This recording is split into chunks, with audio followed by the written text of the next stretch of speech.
case, we're kind of on at a stage where, okay, I've got a clean EQ, I've got a clean compressor thing happening. But what if I wanted to maybe take this to, in a way, the quote unquote next level of when, let's say, if I'm in a live concert and I want to give this a little bit more ambience or a little bit more space? That's kind of where reverb comes in. And thinking about different kinds of ways of using reverb. One way that you could, of course, use it in perhaps a more obvious way is to just use it for a little bit of an effect. So in a lot of the vocal chains that I do, I tend to put reverb directly on the vocal itself as an insert, and I'll show you why in a little minute, as opposed to some kind of return track, which you can absolutely do in live. But yeah, so that's the reverb part. Let's play this back and maybe see if we can add in a little bit of reverb.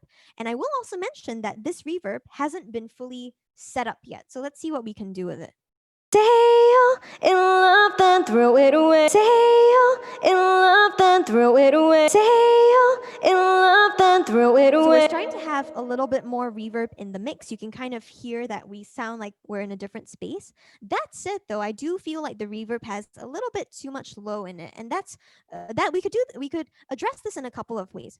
One thing that we can do is in the reverb itself, we can put in a little bit of a low cut filter in the input processing and see if you can hear this out. I'm going to exaggerate the reverb for now, but I'm going to move this filter around here in the input processing section. So previously we were over here, we had the low cut off, it sounded like this. Say you're in love, then throw it away. Say you're in love, then throw it away. I'm going to turn low cut on and then move this around. Say you're in love, then throw it away. Say you're in love, then throw it away. Say you're in love, then throw it away. Say you're in love, then throw it away. So changing the input processing also does help to change the color of the reverb a lot because you're changing the quality of the signal that's being fed into the reverb. So for a lot of vocal stuff, I generally like to do this just because whenever I have vocals, not always a lot of low cut, but just at least a little bit to take away that bottom end, especially when you have reverb times that end up being super long. Now, something as far as times go that maybe people find a little bit strange, and some people, often might think it's unnecessary too, but I like to do this thing with timed reverb and timed compressors. So whenever I think about reverb, I actually do a lot of calculation stuff. So let's walk through the process. I want to time this reverb maybe at the moment to my tempo of the project, which is currently 160 BPM. So let's turn on the metronome just so we have reference again. Say you're in love, then throw it away. Say you're in love, then throw it away. So that's the overall vibe of it. But I want to time this. So I'm going to grab my calculator, and you probably won't see this too, but anyone who has a calculator on hand in the chat or whoever's watching, you're welcome to join along too. And if you want to provide some math tonight, you are most welcome to.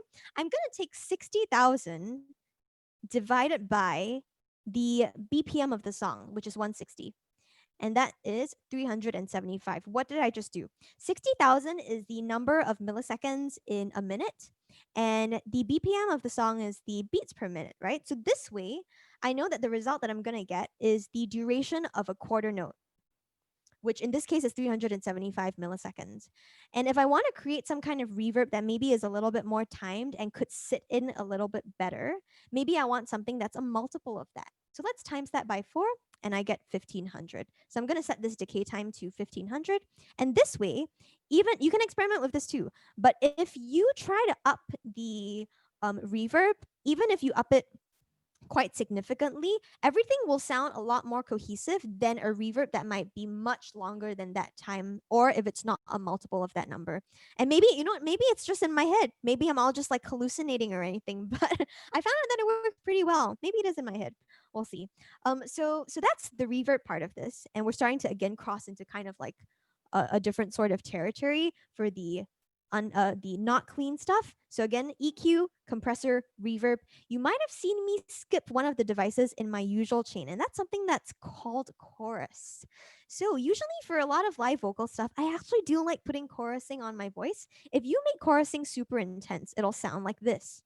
Say you're in love, then throw it away. Say you're in love, then throw it away. Which could be a very cool effect on its own. But what I like to use chorus for is actually pretty subtle. So usually I have it maybe around like 20% or so.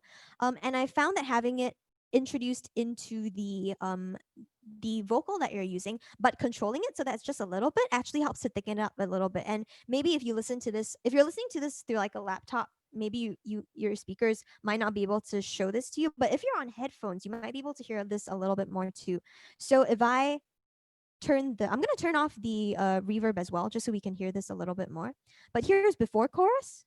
Say you're in love, then throw it away. Say you're in love, then throw it away. Say And it's super you're in subtle. love, then throw it away. Maybe I'll move it up to like 30%. I think that's actually going to be my sweet spot in this case. But it helps to kind of broaden up the vocal a little bit and thicken it up too. And that's because in a way, a chorus is really just like a kind of delay. You're just figuring out a different way to place the audio signal in time in relation to the original signal. Not going to go super in depth into that, but I found that chorus is really helpful. So you've got EQ, you've got chorus, you've got reverb, and you may or may not also have a delay. And I usually try to be quite careful of delay. More often than not, I tend not to have it unless it's on some kind of specific not clean rack. And I'll show you exactly what I mean after this. So I'm not going to turn the delay on here, but I will turn it on in the next part before I move on.